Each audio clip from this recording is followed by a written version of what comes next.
तैयार रहिए। स्टार्ट। उपाध्यक्ष महोदय, विकास निरंतर चलता रहे, इसके लिए किस प्रकार के ढांचे की आवश्यकता होगी? स्टॉप। जब विनाशकारी प्रौद्योगिकियों ने पारिस्थितिकी संतुलन लगभग विनष्ट कर दिया है, तो समृद्ध राष्ट्रों द्वारा शुरू की गई इस प्रवृत्ति को हम किस तरह उलट सकते हैं? स्टॉप। और यदि इस काम में वे दूसरे छोर तक चले जाते हैं और विकासशील देशों की विकास की उचित आवश्यकताएं भी पूरी नहीं होने देना चाहते, तो ये देश किस तरह से दबाव से बच सकेंगे? स्टॉप। हम किस तरह इन एक तरफा प्रतिबंधों से बचेंगे जो वे हमारी प्रौद्योगिकियों, हमारे विकास के लिए आवश्यक भौतिक और मानवीय साधनों पर लगाना चाहते हैं? स्टॉप। इन प्रश्नों का संतोषजनक उत्तर देने के लिए विश्व भर के विद्वानों को इस पर ध्यान देना होगा। स्टॉप। पैरा। आज से 30 वर्ष पहले चीन ने संयुक्त राष्ट्र संघ में अपना न्यायपूर्ण और वैध स्थान ग्रहण किया था। स्टॉप। भारत को इस बात का गर्व है कि उससे पहले 22 वर्ष तक वह चीन को संयुक्त राष्ट्र संघ में प्रवेश दिलाने के न्यायपूर्ण और सही सिद्धांत को शीघ्रातिशीघ्र स्वीकार करने पर जोर देता रहा। स्टॉप।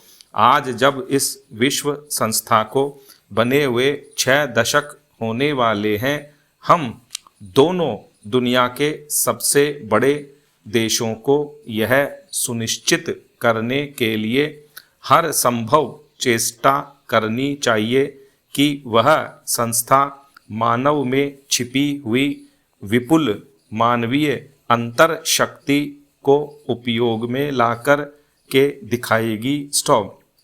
यह अंतर शक्ति राजनीतिक और आर्थिक व्यवस्थाओं से बढ़कर होती है, जो आवश्यक तो होती है, पर यह अंतर शक्ति आवश्यकता और भूखमरी, अज्ञान और रोग जिससे अधिकांश मानवता आज भी पीड़ित है कि कहीं अधिक चिंता करती है। स्टॉप।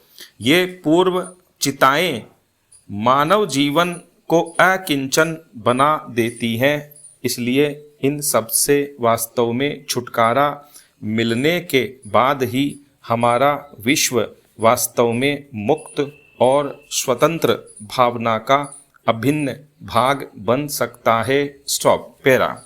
विश्व के पर्यावरण संबंधी प्रश्नों में भारत और चीन अंतर्राष्ट्रीय मंच पर सहयोग से काम करने लगे हैं। स्टॉप। इस यात्रा के दौरान हमने जिस समझौते पर हस्ताक्षर किए हैं, उसमें यह भी कहा गया है कि द्विपक्षीय और अंतर्राष्ट्रीय दोनों स्तरों पर इस सहयोग को और तेजी से बढ़ाया जाएगा। स्टॉप। पैरा। एक सहयोगपूर्ण विश्व व्यवस्था के प्रादुर्भाव को और भी कई खतरे हैं। स्टॉप। बड़ी संख्या में लोग जब अपनी आर्थिक समृद्धि के लिए आधुनिक प्रौद्योगिकी और विज्ञान का उपयोग करना चाहते हैं, तो इस उपयोग पर प्रतिबंध लगाने की चेष्टा की जाती है। स्टॉप। शायद अपने वाणिज्यिक हितों को छुपाने के लिए प्रौद्योगिकी के उपयोग पर भेदभावपूर्ण प्रतिबंध लगाना इस श्रेणी में आता है। इसलिए भारत और चीन दोनों देशों को मिलकर जो कुछ हमारे पास है, उसका उपयोग अपने लोगों के भले के लिए करना चाहिए। स्टॉप। इतना ही महत्वपूर्ण है आणविक निरस्त्रीकरण की दिशा में वास्तविक प्रगति करने की आवश्यकता। स्टॉप।